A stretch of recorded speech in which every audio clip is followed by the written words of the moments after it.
অডিটরদের দশম গ্রেড বাস্তবায়নের লক্ষ্যে স্মারকলিপি প্রদান করেছেন সিএজি কার্যালয় ও এর অধীনস্থ দপ্তরসমূহের অডিটরবৃন্দ। ৪ সেপ্টেম্বর বুধবার রাজধানীর কাকরাইলে অডিট ভবনের সামনে এ কর্মসূচি গ্রহণ করা হয়। এতে সংগঠনের বিভিন্ন স্তরের সদস্যগণ উপস্থিত ছিলেন। এ সময় তারা তাদের ডিপার্টমেন্টের বিভিন্ন বৈষম্যের কথা তুলে ধরেন।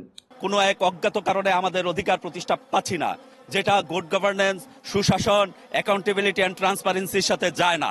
আমাদের ডিপার্টমেন্টের ৬১ জন অডিটরকে দশম গ্রেড প্রদান করা হয়েছে, কিন্তু বাকি অডিটরদেরকে দশম গ্রেড প্রদান করা হয় নাই। বাংলাদেশের সংবিধানের ২৭ এবং ২৯-এর যে স্পিরিট, সুযোগের সমতা, সমান অধিকার, এগুলোর সাথে আসলে আমাদের প্রতি যে বৈষম্যমূলক আচরণ করা হচ্ছে সেটা যায় না। আমরা আমাদের ডিপার্টমেন্টের অনেক জটিলতম কাজ সম্পন্ন করে থাকি, কিন্তু বেতন বৈষম্যের দিক থেকে আমাদেরকে ভাগ করে দেওয়া হয়েছে।